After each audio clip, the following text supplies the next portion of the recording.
Welcome to a new episode of our podcast, Lead the Future, Change the Conversation, an unedited, honest conversation to create the future. I'm Arjan Visser, futurist and your host, and join me as I chat with my friend and sparring partner, Chris Harding, about authentic leadership transformation. Hi. Chris is a game changer, an advisor to business owners who are ready to work on leadership, strategy, and long-term success at home, in business, and society. Chris, I'm really excited to have you back in the podcast. Likewise, Arjan. It's always good to be here. Yeah. And actually, it's for a reason I'm excited. I'm more excited than normal. Okay. you know, you know, you know, and that's why I love to introduce you in this podcast as not just a really good friend, but also as a sparring partner. Because a few weeks ago, you confronted me again. Again with uh, and actually you confronted me with what makes me different, and you wrap that up in the words "you start with who," and that literally opened my eyes and gave me the insight, because these three words are actually I would say my core premise, my main idea. Start with who. And you gave me the first time that feedback on the book that I published last year. And but it's really like you when you said you start with who, it connected with me, because that is so true. Like, it starts with who in your leadership development. And I always explain that to myself, and I try to explain it to others. Like, who am I becoming is the essential question. It is not the egocentric question. It's the opposite of the egocentric question. It's the visionary question that leads to the next question. Who am I going with? Like, who do I surround myself with to go further and faster? And then thirdly, who am I called to make a difference to? And you gave me that language as well. Like, who are you called to make a difference to? And for me, that translates into who am I called to serve? Actually, to challenge with my offers, for a mutual commitment of growth and transformation. So actually, I want to use this time to reflect on those things. Like, start with who. Yeah, it sounds good. As you were talking there, as you know, I've done a fair bit of wrestling myself on some of these challenges, and one of the things I have become aware of is that this world we live in has not given us a very good map or explanation of what's really going on with us being humans, right? So when you talk about ego, I think for the first part of our life, if you asked someone under the age of 35 who are they becoming, it would be a very externally referenced who. Yeah. Like, who am I in the world? And Would what am be I a very doing? externally referenced. It would be Yeah. what job am I going to do? What role am I going to play? Yeah. What level am I going to climb to? And then, unkindly called the midlife crisis, people go, but there's got to be more than this. But who am I really? Yeah. What? And that's when I think we're ready to explore what I would call the counter to the ego me would be the soul me, for want of a better way of describing it. The me that comes from my heart, not just my brain, not just my mind. There definitely appears to me to be different who's in play.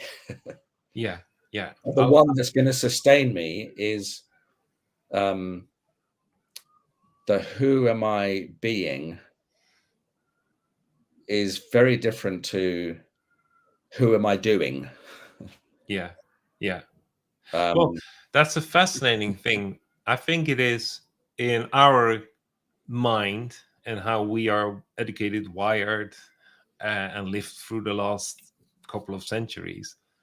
We make the distinction that the two are different. Mm.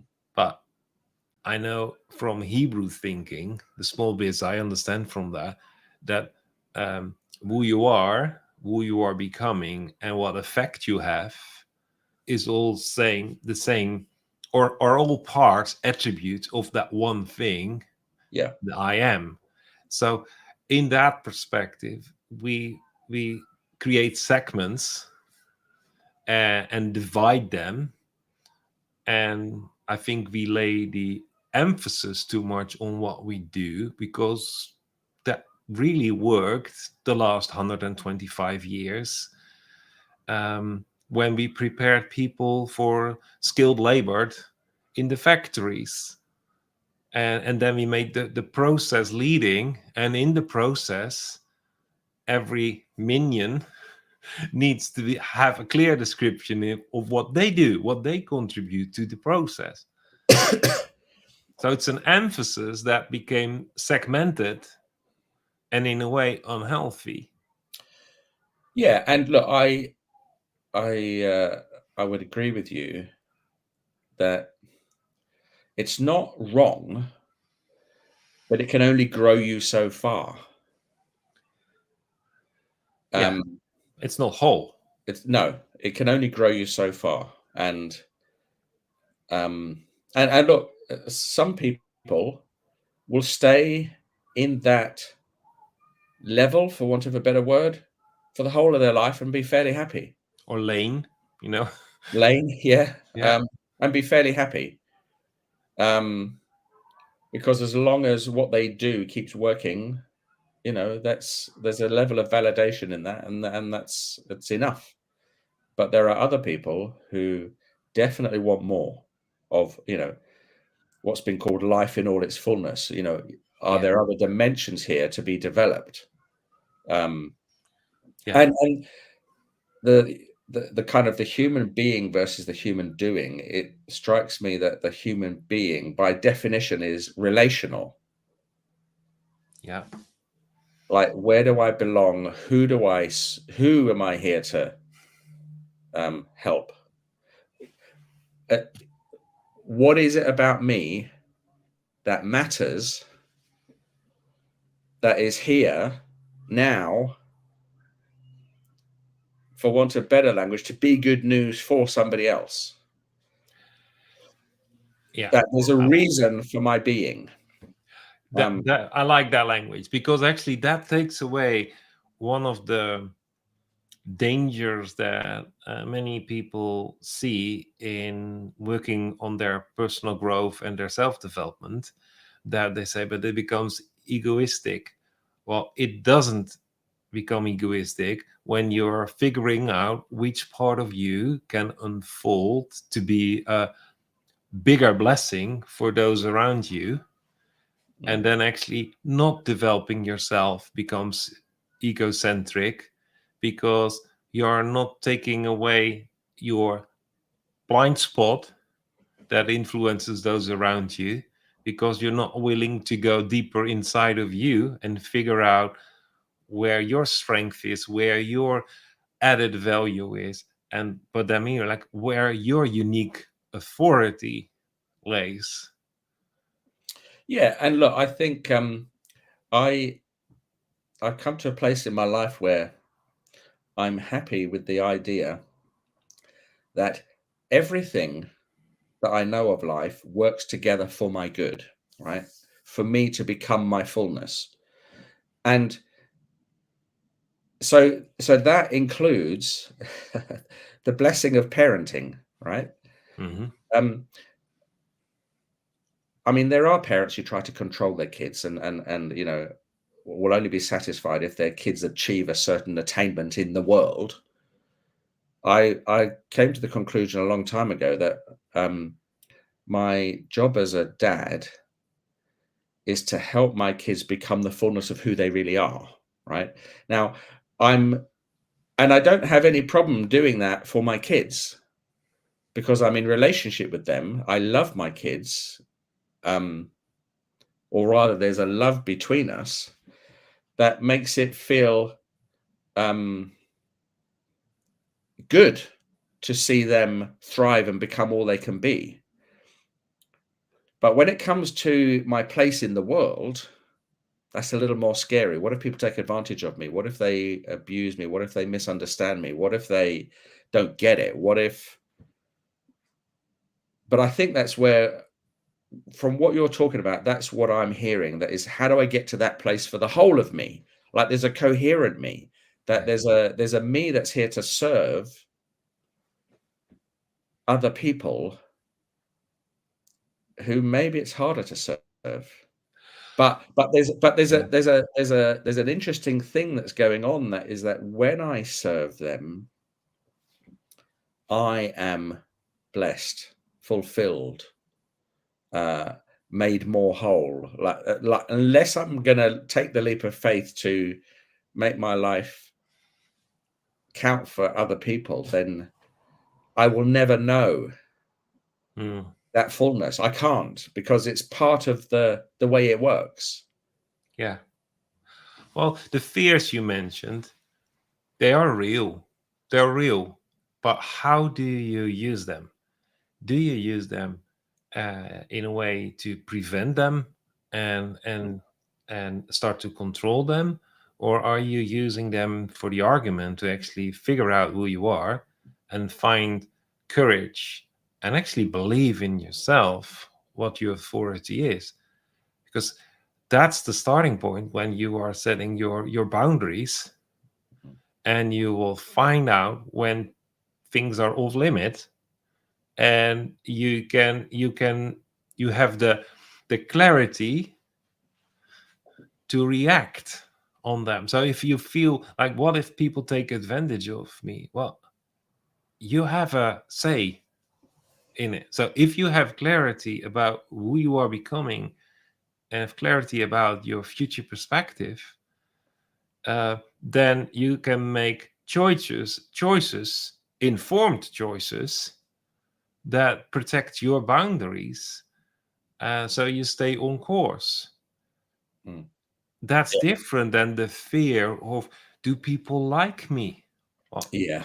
that was the second who am I called to run with, is like, those people like you because they run the same direction, and that everyone has their own race, but it's more than sum of the parts if we run together, because we get faster further. Yeah, which is an interesting thing then, isn't it? Because then you want to work with people who aren't just interested in what they can get from you, but whether you're going somewhere together. And one of my greatest life lessons was, I was doing this challenge in Snowdonia. It's called the Welsh 3000s. Like, you got to summit the 15 peaks over 3,000 feet in 24 hours. And I was with 4 friends of mine, and we ended up going the wrong way off peak 12 because we were so tired and so disoriented. And we got halfway down this slope when there were 3 people coming the other way, and they said, "You're going the wrong way." And we said, "We can't be. We've got this GPS thing. We know exactly where we are." And anyway, we were speaking for about 2 minutes until he said, "I'm telling you, you're going the wrong way. And if you don't believe me, I can't help you." And I think there's something that was a big lesson for me, that I don't have to convince everybody that where I'm trying to go to is valuable. Those who are ready will recognize it. And I think that's where I think you're talking about, for me, when you're talking about authority, it's not about knowledge. It's not about, well, there is knowledge in play, but authority, which, is linked to the word author, which is about originating something, which is about something that is unique to you. It is helpful to know that I don't have to convince everybody, but those who are ready will get it and say yes. But absolutely, it is one of the hardest things when we talk about who am I becoming, like how am I unfolding in the most healthy way to be the biggest blessing for others as fast as possible. Knowing that if I do that, I will become more of who I am faster. Yeah, exactly. So you have something like a mission goal. There is an outcome you anticipate for, Mm. but there is nowhere in the process till the last second that you need to understand, because the understanding comes after the experience, and you need to find language to understand it. So you can populate your memory so next time you remember it. But the starting point is not, I need to understand, because the only thing you understand is your, hopefully, your past. And that's always the debate. I always tend to say, you don't need to understand me, and what you need is to trust me and give me time to understand myself. So, and then if I know it, I will share. But there is a trust. So that's like a deep relational thing. And it's not a fact check sheet of, I need to understand, it needs to be in line with, it needs to comply to this, and it needs to fit procedure XYZ. Those things they are part of repetition. They're part of the ego in a way, and that's what you said last week in the mastermind. You said someone mentioned to you that listening to your ego always brings you back to the safety mode, the safety default, where you want to repeat something. That's how I heard it. Where you want to repeat something with a guaranteed outcome, but actually then it becomes the output, because there is no outcome more than just the same as last time. Yeah, and look, I have long thought that we are trained, formatted, if you like. Our internal map of sense making is formatted to say, this is how it works. Do this to get that, and then you will be. Yeah. And what I hear, or what I've discovered, and what I value from the mastermind group, it says we're going to do the hard work of flipping that around. So instead of do, get, be, it's right, be. Who am I? Who am I being, becoming? What do I have to work with, to give, to serve with? What am I going to do with that? And so I can imagine people listening to this going, geez, guys, this is all a little bit philosophical. How do we, just tell me what happens if I do this? What do I get? Because that's the way they're formatted. Yeah. If I do this, what do I get, and what do I be? Because I can evaluate that. Is that more valuable than who I be today? I'll either say yes or no, and we're kind of trying to say, yeah, it doesn't work like that. Well, you mentioned at the beginning the midlife crisis, which reveals a bit the age group we belong to. We just not yet millennials anymore, and but that is the thing.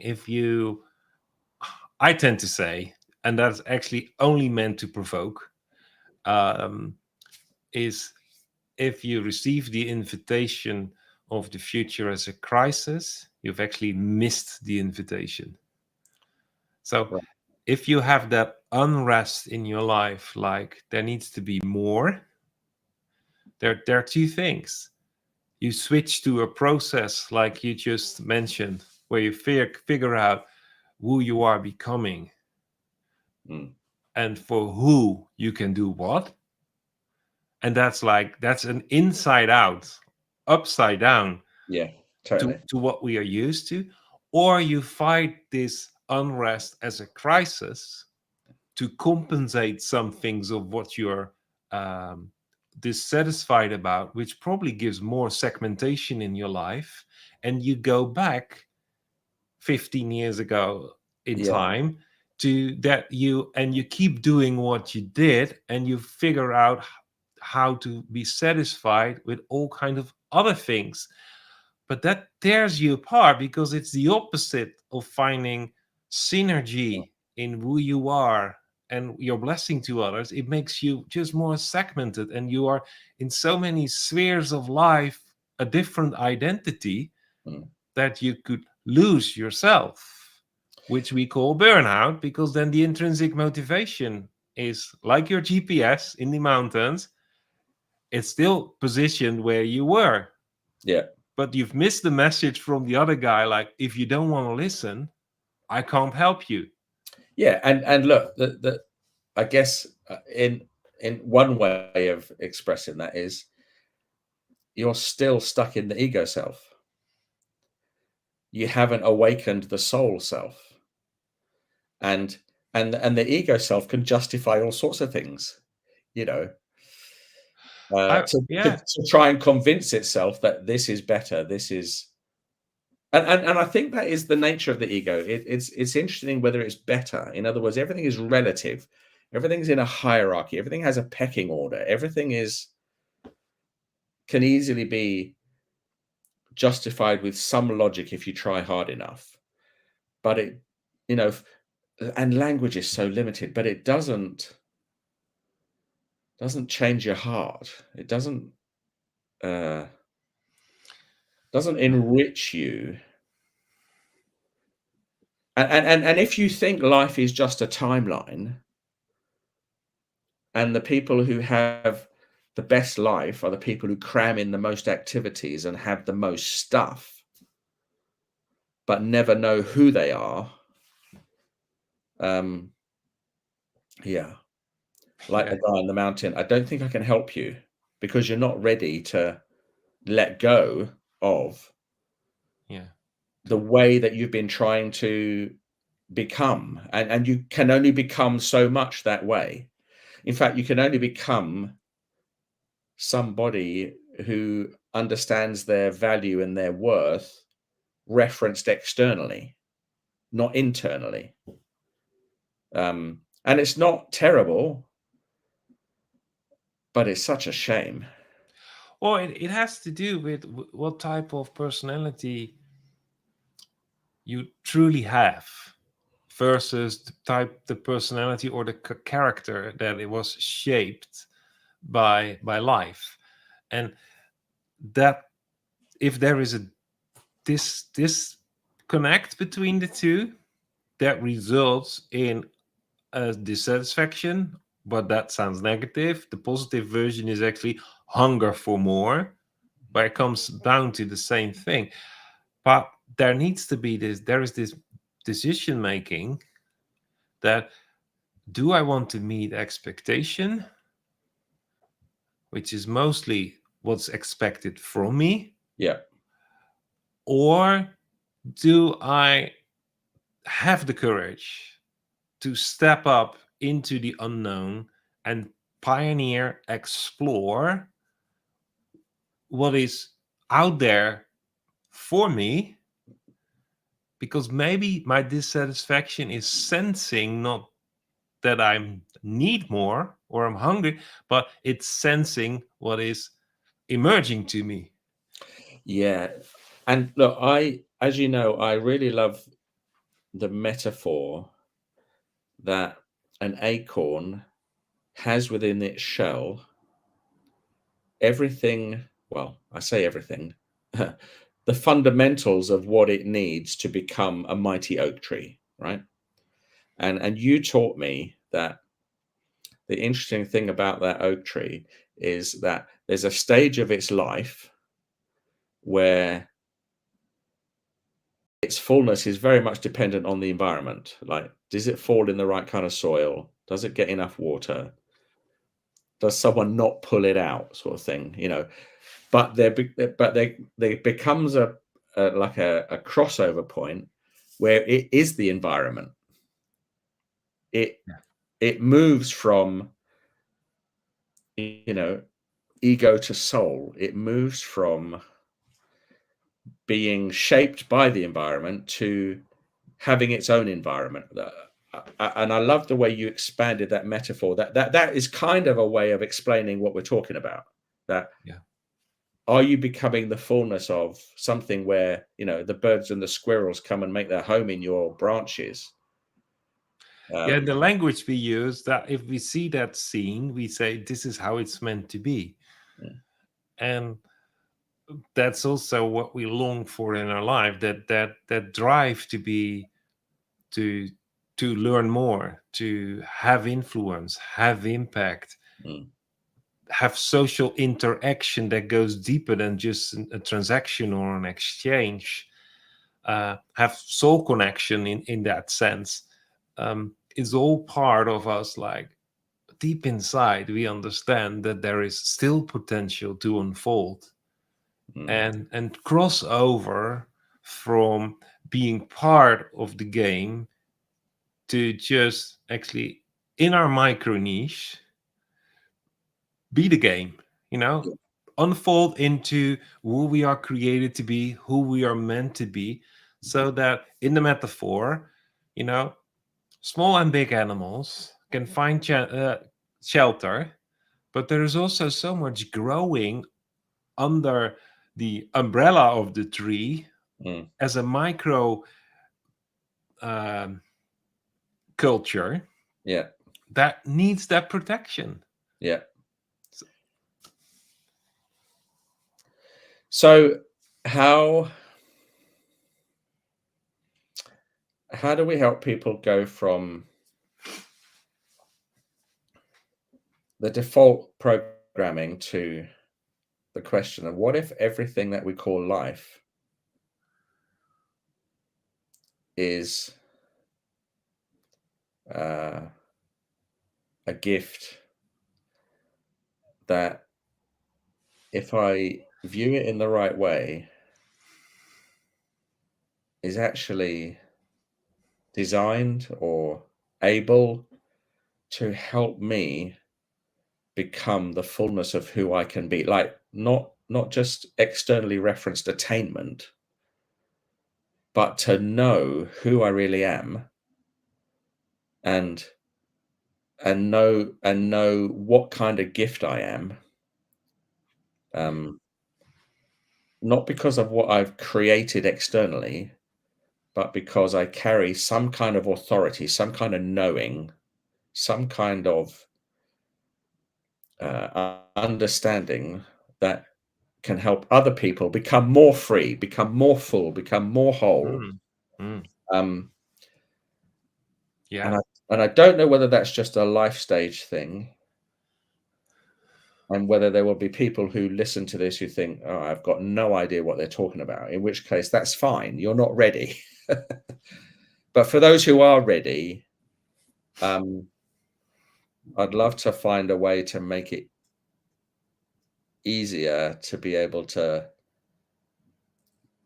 tune into that frequency of their soul, their heart that says, okay, yeah, I want to do that work. And it's hard work, is what I found. In your group, I found that it's hard work because I almost have to take the default framework that I've built layer upon layer upon layer and examine it, and then realize I don't even have language for what's actually going on. I've got to find language. I've got to understand the internal structure in order to manifest a better external reality, and finding language for that, let alone working out which bits are genuinely me. it's it, it's not like asking a question and then some expert tells you the answer. It You have to really uh wrestle with it. Sounds uncomfortable, but and No, just to call I it a think process that is is not the right. right word. That Yeah, is the right word. You know, it's wrestling yeah, because it's not the comfort zone yeah, we've been into. So it's not a mm, struggle. No, it's a wrestling mm, to work with what you know, what you understand. Like you said, everything works for good, but the framework, how we are currently have connected the dots needs to be rewritten, Yeah. and all has its time. And I think it is all about language. It's again like that Hebrew concept when we talk about word. It was from the the concept, the initial idea, to what is spoken, all the way to what manifests. So the language development, Mm. and a fancy word is linguistic self-actualization, Okay. but that is actually figuring out what words explain to what I sense, feel, and in that sequence, sense, feel, and start to understand. But then it goes deeper. Now I also need to craft that language in such a way that it is creating or calling into existence Yeah. that future that I sense is emerging to me, not make up. Like, don't no, it's not like, oh, I make up a future and then I find words and I speak it as long as it works. Now I sense the future and figure out what words speak it into existence so that it demonstrates, manifests. Yeah. And that is the powerful tool of a leader. And your question, how do we help people? Actually, the answer is easy, and the work that it involves is the struggle. Yeah. Because the answer is really easy. Just figure out who you are meant to be and unfold yourself. That will help you in the language development.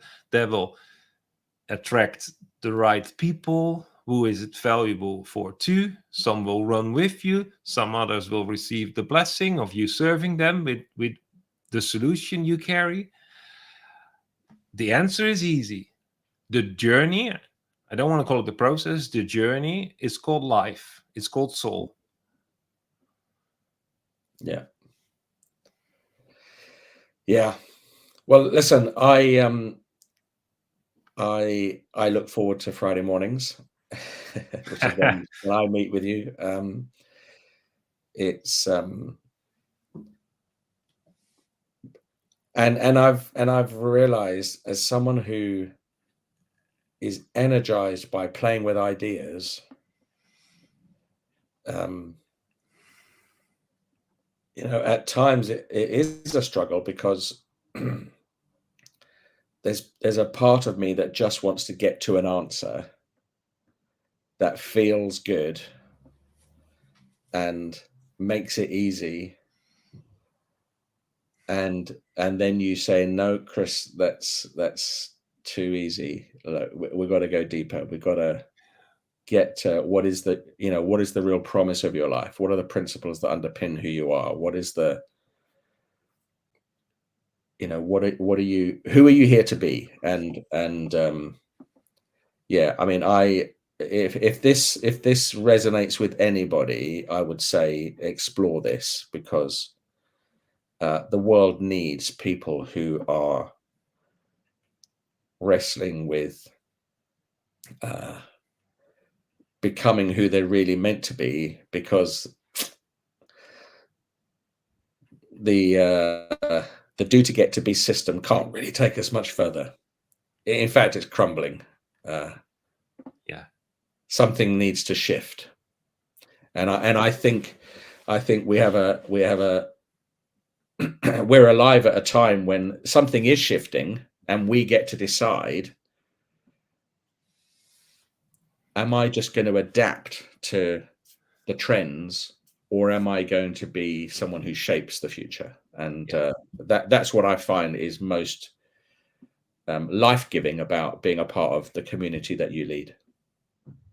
Well, thank you, Chris. And you've already summarized it. I think the main key point of our discussion is that it starts with you. Yeah. It starts with you figuring out who you are becoming, and that will overflow with redefining who you want to run with, and get clarity about who is really blessed with what you contribute, and and their growth and transformation is really accelerated with what you carry and have to offer. So for those listening to the podcast and made it all the way to this end, that must be everyone, but nevertheless, what I right now going to say doesn't matter for those who didn't. So if anything resonated with you, then I'm bold enough to say that's because there is something between what you sense and what you feel that triggers you, that it once needs alignment. So if you're really serious about your personal growth and your self-leadership development, then I would take this opportunity to connect, take a first step in your journey, your personal growth, development, next stage, and connect and just explore with us. You can direct message us through LinkedIn, or just go to businessrevivalists.com/connect and just set up a short call, and we will just talk about what resonated with you, and what you need, what you think you need, what you want to commit to, and only because it's good for you. So then just use the link businessrevivalists.com/connect, and I would love to see you on the other side. So thank you, Chris. Great to hang out with you, Arjan. I'm going to process everything we shared. Probably there are many layers hidden. Yeah, true. Looking forward to next conversation. So take care. All right. Bye. Bye.